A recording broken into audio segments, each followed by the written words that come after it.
Hi good morning. यह है part 6 solutions का गेट 2024 गेट बीटी एक्सेल जो कल एग्जाम हुआ था और आज तारीख है 11 फरवरी 2024।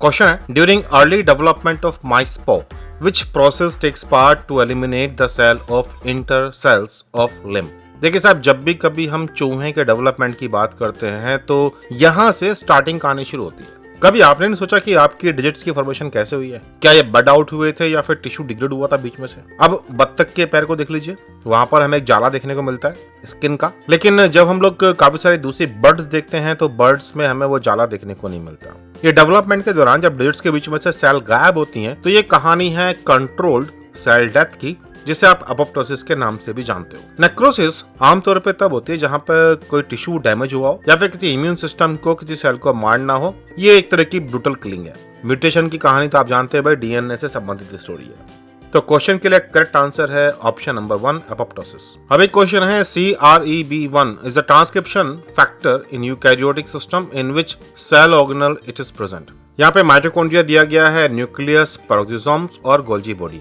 ट्रांसक्रिप्शन फैक्टर कई तरह के होते हैं। इनमें से कुछ ट्रांसक्रिप्शन फैक्टर ऐसे भी होते हैं जो गोल्जी बॉडी में ट्रैप रहते हैं और अप्रोप्रिएट कंडीशन पर बाहर निकल करके न्यूक्लियस में आते हैं। देखिए, ट्रांसक्रिप्शन फैक्टर को काम करना होगा हमेशा न्यूक्लियस में जाकर के, जहां डीएनए अवेलेबल है।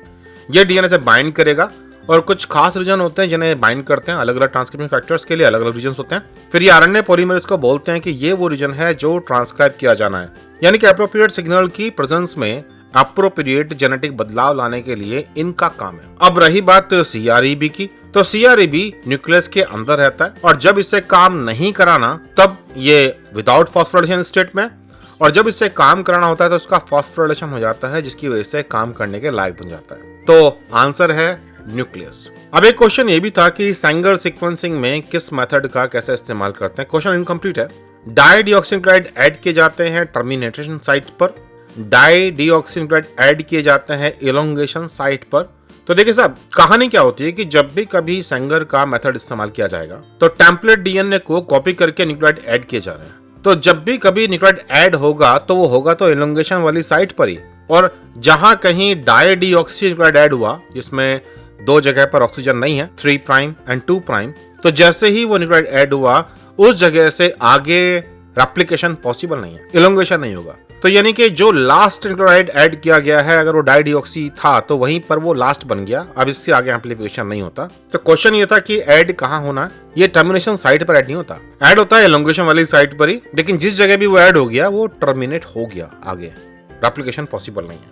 क्वेश्चन है कि प्यूरोमाइसिन नाम का एंटीबायोटिक किस जगह पर बाइंड करता है राइबोसोम में ड्यूरिंग ट्रांसलेशन? P साइट पर, E साइट पर, A साइट पर या फिर मैसेंजर आरएनए से। बहुत तरह के एंटीबायोटिक हैं जिन्हें हम लोग जानते हैं और ये एंटीबायोटिक राइबोसोम के अलग अलग पार्ट पर बाइंड करते हैं। इंडियन राइबोसोम की ये जो कहानी है, स्ट्रक्चरल डिटेल, इसको लेकर के नोबेल प्राइज भी दिया गया था इसी वजह से, क्योंकि आज हम उस इंफॉर्मेशन की वजह से बहुत सारे ऐसे एंटीबायोटिक बना चुके हैं जो सेलेक्टिवली प्रोकैरियोटिक राइबोसोम को इनहिबिट कर सकें।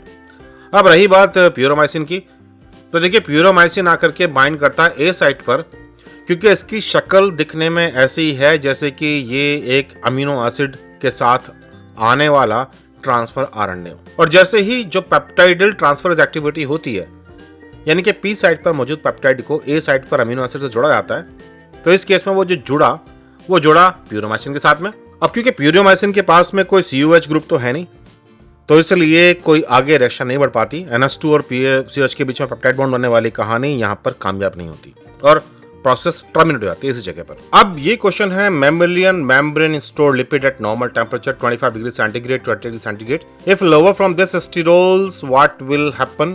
क्वेश्चन की लैंग्वेज कंप्लीट नहीं है। तो देखिए, अगर हम लोग टेम्परेचर को लोअर करें तो फिर क्या होने वाला है कंडीशन के ऊपर।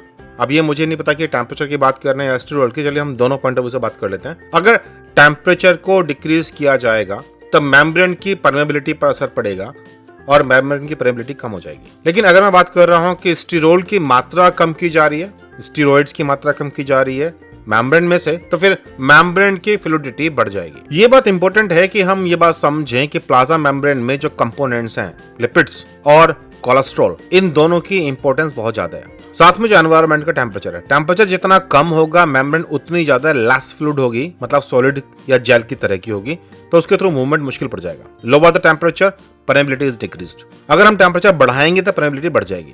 फैटी एसिड कौन से हैं मेम्ब्रेन के अंदर, इस पर डिपेंड करेगा कि मेम्ब्रेन का टीएम क्या है। अब जो मेम्ब्रेन में कोलेस्ट्रॉल है, जिसे आप स्टीरोल बोलते हो, इनकी मात्रा कितनी है, इससे ही मेम्ब्रेन की फ्लूइडिटी कंट्रोल होती है।